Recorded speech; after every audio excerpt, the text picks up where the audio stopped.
Hello everybody, welcome back to my channel Trading Secrets. This channel is for entertainment purposes only. For those who do not know, my name is Ali. I have over 20 years experience teaching accounting, economics, business and law through this channel.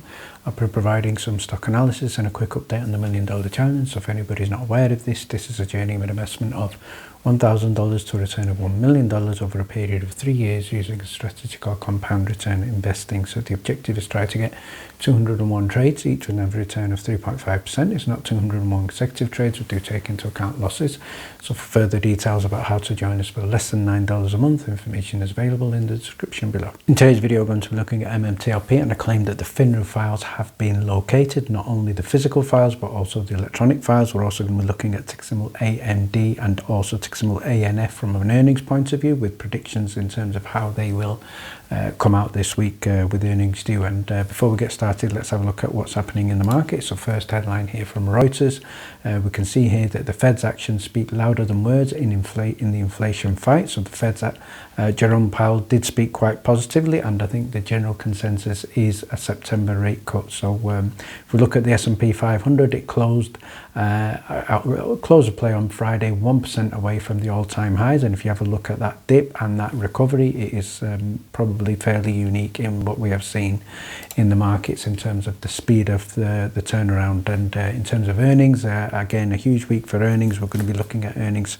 in particular for Nvidia, Dell, Chewy, ANF, Lulu, Marvel and also CrowdStrike. So stay tuned for the earnings analysis. And finally, good news in terms of Baba. Baba is currently up approximately 13% on the month and in a current upward trend. And the news with regard to Baba is the shareholders have just approved an upgrade to the Hong Kong listing to a primary one starting on August the 28th. So keep an eye on that date, and that move will finally let investors who live in China invest in Alibaba shares. So I do expect volume to increase, and it could potentially attract billions in investment. And I do think this is probably one of the biggest stocks out there that is massively undervalued. So following on from the previous video, the first thing I'd like to share with you is a post from Sensi, who's posted the metamaterials never requested the MMTLP corporate action to change last minute, but just for fun, let's say they did and paid the change fee. That would mean FINRA would have reviewed it and approved it, going from non-deficient to deficient, then halted their approval 100% on FINRA every way. And we do know for a fact that metamaterials did not pay the revision fee and did not pay the change fee that as should have happened. So let's now move on to the updates with regard to FINRA. So shout out here to Scott, who's provided an update on his filing, and what he stated is he's backed everybody off to 17th of September. FINRA got back to him later today and said they will need until the 7th of October to respond. So I think the positive thing here is that FINRA are aware of this action, and they have responded, unlike some of the other nefarious actors, including Ari Rubenstein, who I believe is not responding at this moment. So he goes on to say he's looking at exploring the filing to put them into receivership. So we're talking about FINRA here, with a court-appointed receiver for fraud, corruption, violation of their charter, horrific corporate governance, conflicts of interest, violations of the Securities Acts, conspiracy, anti-money laundering, illegal stock exchange launder, naked shorting, failing to supervise broker-dealers, and I think there is a significant conflict of interest there with the broker-dealers who fund FINRA. So obviously that is a conflict of interest there directly, which needs to change. And also knowingly allowing multiple multinational countries to move their short positions offshore, and therefore overall culminating in the destabilization of the US financial system.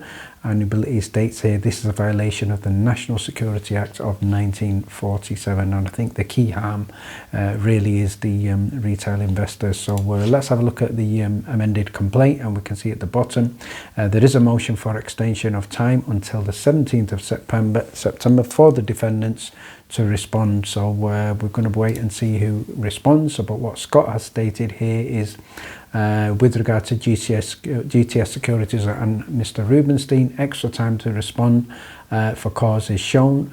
He's attempted to contact DTS through their portal, but obviously the mail was returned and the receipt was returned unsigned. So it looks like GTS Securities are making it difficult for them to be contacted. And there has been no response, not only from GTS but also from Rubenstein. So maybe if he was a potential customer, I'm sure he would get an instant response. And Scott goes on to say that he's asking the court to set 17th of September 2024 a date for all defendants here to file their response, and as such a critical motions, and this is what Scott is asking for. First of all, he's asking for a motion for preservation, so that will be for files, for evidence, for statements, and obviously we've had a little snippet of that with the FOIA, and he's also having a request for a motion for limited expedited discovery, and these hearings need to be heard. If we look at the important thing that I'd now like to highlight in terms of what Scott has also stated under section 6, he thinks the extension of time may be in all parties interested in this, including Scott himself, and what Scott has stated, he is aware of data files in several locations within the US in both software and printed form containing all of FINRA's and Schwab's critical trading data in MMTLP. So I think that's quite significant, and he stated he may be in a position to obtain them rapidly, and this will pretty much end the litigation in Scott's favour and potentially lead to the SEC or the Department of Justice, whoever wishes to do so, looking at committing resources for a criminal investigation in this matter. So if it's criminal, then I would assume that would be the Department of Justice, not the SEC.